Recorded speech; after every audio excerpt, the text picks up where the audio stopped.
আজকে আমি বাজারে গিয়েছিলাম। তো বাজার থেকে আমি এই মাছগুলোকে দেখতে পেয়ে কিনে নিয়ে আসি। তো ওখানে অনেকেই কিনছিল এই মাছটা। তো বললো নাকি অনেক ভালো খেতে। এই মাছটার নাম বললো শাটিন মাছ। এর গাটা এরকম চকচক করছে বলে শাটিন মাছ।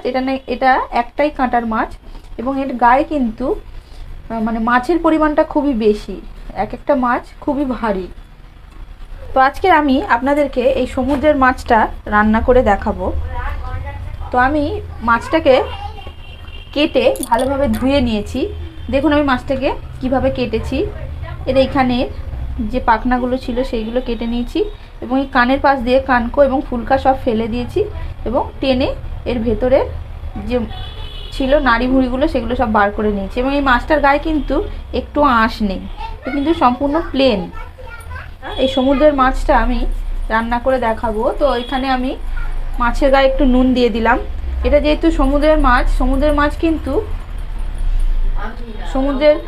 সামুদ্রিক বা নদীর মাছে কিন্তু অল্প নুনই দিতে হয়, কারণ এদের গায়ে কিন্তু অলরেডি নুন দেওয়া থাকে। নোনা জলের মাছ বলে এদের টেস্টটা কিন্তু অনেকটাই নোনা নোনা হয়। তো এবার আমি নুন হলুদ দিয়ে দিলাম। এখানে আমি 6 পিস মাছ নিয়ে নিয়েছি। মিশিয়ে নেওয়ার পর আমি 10 মিনিট এটাকে ম্যারিনেশনে রেখে দিলাম। 10 মিনিট পর কিন্তু আমি মাছটাকে ভাজবো। ততক্ষণ আমি আপনাদেরকে দেখিয়ে দিই যে আমি কি কি মশলা নিয়েছি এই মাছটাকে রান্না করব বলে। নিয়েছি দুটো বড় সাইজের পেঁয়াজ কুচি এবং অল্প কয়েকটা কাঁচা লঙ্কা চেরা। নিয়েছি কাঁচা টমেটো, আর নিয়েছি রসুন বাটা। এই মাছটা রান্না করতে কিন্তু এই কটা সামগ্রী লাগবে, আর বেশি কিছু লাগবে না। আর ভাজার জন্য তেল, আর কিছু লাগবে না। ফিরে এলাম 10 মিনিট পর। আমি এবার মাছটাকে ভেজে নেব। তাই জন্য আমি গ্যাসের মধ্যে প্যান বসিয়ে দিলাম। এবার আমি এতে দিয়ে দেব সর্ষের তেল। আমি কিন্তু বেশিরভাগ মাছই রান্না করি সর্ষের তেলে। তো আমি অল্প তেল দিয়ে দিলাম এবং নাড়িয়ে এটাকে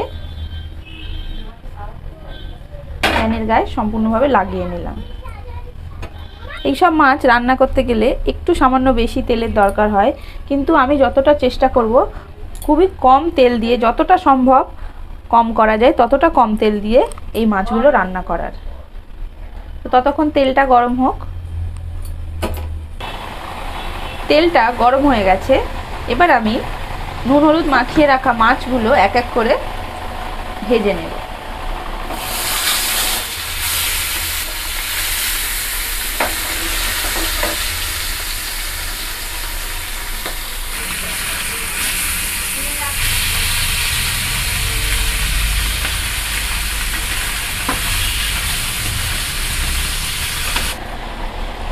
মাছটা সম্পূর্ণভাবে ভাজা হয়ে গেছে। এবার আমি এতে অল্প একটুখানি তেল দিয়ে দেব, একটু সামান্য পরিমাণে কালো জিরে, পেঁয়াজ এবং লঙ্কা কোচানোটা দিয়ে দেব।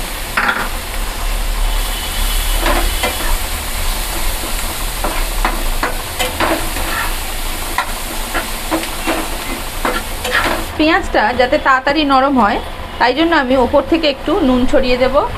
নুনটা দেওয়ার সময় কিন্তু খেয়াল রাখতে হবে, সামুদ্রিক বা নদীর মাছের তরকারিতে কিন্তু নুন কম মিক্স করতে হয়।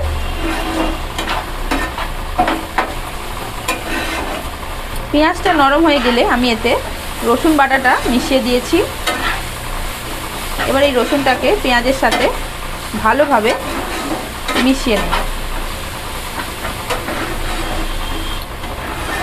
পেঁয়াজ এবং রসুনটাকে কিন্তু আমি একটু সময় নিয়েই হালকা আঁচে, ধিমে আঁচে কিন্তু হালকা হালকা করে ভেজে নেব, যাতে রসুন পেঁয়াজের ভাজা গন্ধটা কিন্তু সুন্দরভাবে বেরোয়। যতক্ষণ না পর্যন্ত ভাজা গন্ধটা বেরোচ্ছে ততক্ষণ কিন্তু আমি এটাকে হালকা হাতে নাড়াচাড়া করে করে ভেজে নেব। আমি এবার এর মধ্যে দিয়ে দেব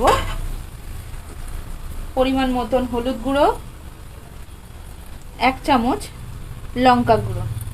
মশলাগুলোকে ভালোভাবে নেড়ে চেড়ে মিশিয়ে নেব। মশলাটা কষিয়ে নিয়েছি। এবার আমি এতে মিশিয়ে দেব সামান্য পরিমাণে একটুখানি জল। মশলাটা কষানোর জন্য।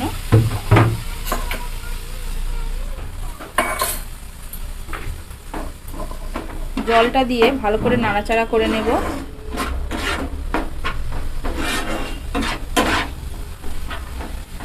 এবার আমি এতে দিয়ে দেব কেটে রাখা কাঁচা টমেটোগুলো।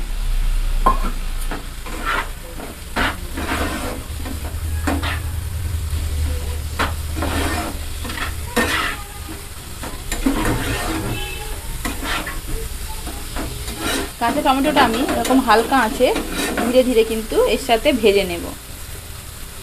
কাঁচা টমেটোটা মশলার সাথে কিন্তু অনেকটাই মিশে গেছে এবং মশলাটাও সম্পূর্ণ কষা হয়ে গিয়ে জল ছাড়তে শুরু করেছে।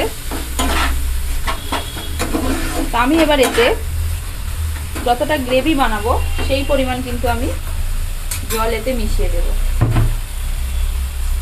আমি এখানে এই বাটির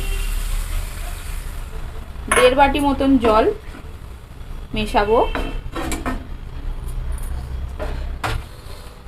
আমি এখানে 1.5 বাটি জল মিশিয়ে দিলাম এবং এটাকে নেড়ে চেড়ে একটুখানি ঢাকা দেব যাতে জলটা তাড়াতাড়ি ফোটে।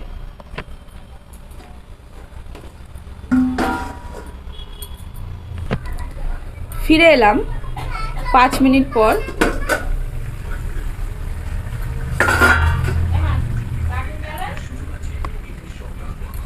গ্রেভিটা কিন্তু অনেকটাই ফুটে গেছে এবং সুন্দর একটা গন্ধ বেরিয়েছে।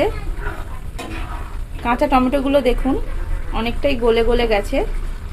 কাঁচা টমেটোর কারণে তরকারিটা হালকা একটুখানি টক ভাব আসবে, খুব একটা টক হবে না এবং টকের সাথে ঝালটা কিন্তু খুব সুন্দর লাগবে। এবার আমি এই মাছগুলোকে এর মধ্যে ভালোভাবে সাজিয়ে দেব।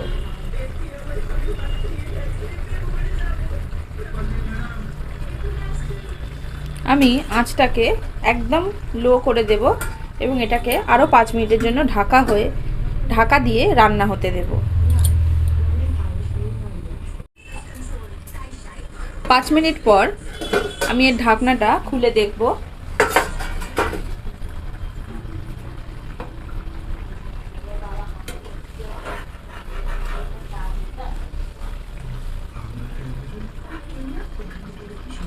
আমি একটু নিচের ঝোলগুলো এই ওপরের মাছের গায়ে গায়ে দিয়ে দেব। অনেকটাই লেগে গেছে যদিও।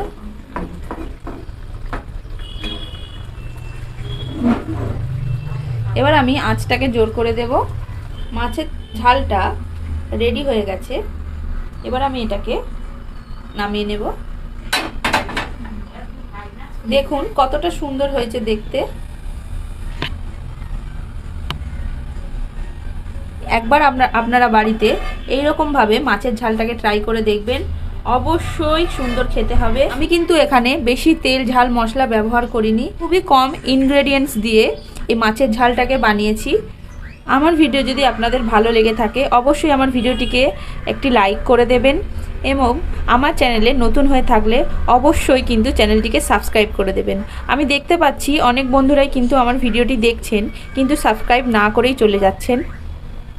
তো প্লিজ আপনারা দয়া করে আমার চ্যানেলটিকে সাবস্ক্রাইব করে দেবেন এবং আপনার বন্ধু বান্ধবের সাথে শেয়ার করবেন। তাহলে আজ এই অবধি থাক, আবার দেখা হবে অন্য কোনো রেসিপি নিয়ে। সবাই ভালো থাকবেন, নমস্কার।